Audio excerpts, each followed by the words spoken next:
Hello, my name is Bianca De Anda. I am a part of the Greater Long Beach Church, and I'm a licensed clinical social worker, and I work as a therapist for clients who have suffered trauma, mainly. I usually do these lessons and stuff on self-care and overall mental health, but I was moved by the Spirit, and I feel as though this year I really want to talk about my faith and just faith in general, because I feel like we all need a little faith right now. This year, my faith has been tested a lot. I mean, as everyone's has been, but especially my faith in God's promises. And I just wanted to share some things that have helped me through this time. First of all, I grew up in our church, and it's so easy to just go through the motions of being a Christian, going to church, reading my Bible, praying every day, etc. And I have been single this entire time, and I feel like, this year especially has been more challenging when it comes to that. I turned 38, and I started having that feeling that my time to be married and children had passed, and so I started really doubting God's promise for my life. And I know deep inside that, the promise of marriage and children is not guaranteed, but it's one of those things where, God, I've been faithful. I've been doing everything you've asked me to do, and why can't I just get this one thing? It's not that big of a deal, right? So that's when I just had to sit down and remember why I chose God in the first place. In Psalm 119, 57-64, it reads, "You are my portion, Lord. I have promised to obey your words. I have sought your face with all my heart. Be gracious to me according to your promise. I have considered my ways and have turned my steps into your statutes. I will hasten and not delay to obey your commands. Though the wicked bind me with ropes, I will not forget your law. At midnight I rise to give you thanks for your righteous laws. I am a friend to all who fear you, to all who follow your precepts. The earth is filled with your love, Lord. Teach me your decrees." It's really easy to think so much about ourselves and what we think God should promise us and give to us. And I realized what I was doing is I was putting God in a little box, a little tiny Bianca box that was so focused on what I thought God should give me, or rather the promises he should be fulfilling to me, rather than all that he's already given me and who he is altogether.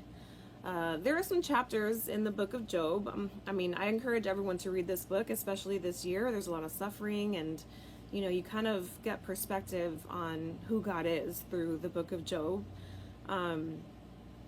If you've read it, you know that Job, who was a faithful servant of God and was super strong and righteous and spiritual, he suffered a lot at the hands of Satan. He lost his family, his land, his health. Yet he never walked away from God. Now, it doesn't mean that he was like, okay, God, I'll take whatever you're going to give me. I'll just suffer through it. No, in fact, he does question God towards the end of the book. And rightfully so. We've all have moments where we can go to God and be like, why me? Why does this happen to me? Why can't I have this? Why can't I have what I want? And we throw tantrums. That's very normal because we are human. We're sinners after all. But the way God responds to Job is kind of a great reminder as to how exactly God is and who he is in general and what he can do and what he's already done. So I encourage you, I'm not going to read it all because these are long chapters. So if you on your own, I encourage you to read Job chapters 38-42. And then I'll read a few of the verses. So at the beginning in chapter 38, verse 1, it says, "The Lord spoke to Job out of the storm. He said so many," and so he said, he spoke to him out of the storm. So this is not like, hey, let's sit down, Job, and have a conversation about all the suffering you've been through. No, God was like in a storm talking to Job. And even that is just like, okay, sometimes we need a storm to hear what God has to say to us, right? So he says things like, "Where were you when I laid the earth's foundation? Who marked off its dimensions? Have you ever given orders to the morning or shown dawn its place, that it may take the earth by the edges?" In verse 33, "Do you know the laws of the heavens? Can you set up God's dominion over earth?" And in chapter 40, verse 8 through 9, I think, it says, would you just discredit my justice? Would you condemn me to justify yourself? Do you have an arm like God's, and can your voice thunder like his? So, he says a lot of things like this. Like, he pretty much goes through the things that he has done, and he questions Job back. Like, who are you to question me? Look what I have done. Look at all the things. Can you do these things? And so, you kind of sit back and you're like, oh, okay, God, I get it. I'm just a measly little human. You are God. And so at that, in verse 42, verse 2, Job responds. He says, I know that you can do all things. No purpose of yours can be thwarted. Surely I spoke of things I did not understand, things too wonderful for me to know. So in thinking of all my complaints and all my tantrums that I've had with God about, certain things like having a husband and kids and just my future and money and even everything going on in the world today, like, why can't this coronavirus just be fixed already? What are you doing, God? What's going on? I mean, we've had so many conversations, God and I, about this situation. And it really, reading this helps me gain perspective that I know nothing that God knows. And I can't do what God does or has done. This is a God, and I can recognize this. This is a God, he's all powerful, yet he still chose me, and he still wants a relationship with me. And all he asks is for me to trust him and have faith in him. And who wouldn't want to have a faith in a God like that? I mean, he commands the dawn, like he shows the dawn its place. He gives orders to the morning, and there's so many things about what he does and how he created this world. And who am I to question him?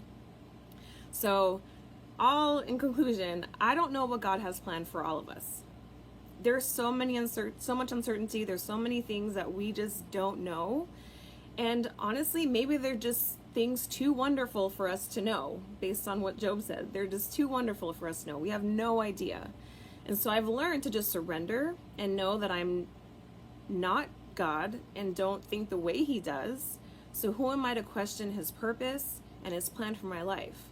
And I honestly, after reading these scriptures, I feel grateful that I get to worship a God like that I get to trust a God like that. I don't have to put my trust in people who are flawed and sinful, but I have God. He's like above everything, all our political, everything. He's above all of that. Therefore, that's the God I want to follow. I don't need to follow the laws of this land, but only God's law. So I hope this encourages you, sisters and brothers, if you're going to watch this. I love you all. Take care of yourselves, and I hope you're doing well. Thank you. Bye.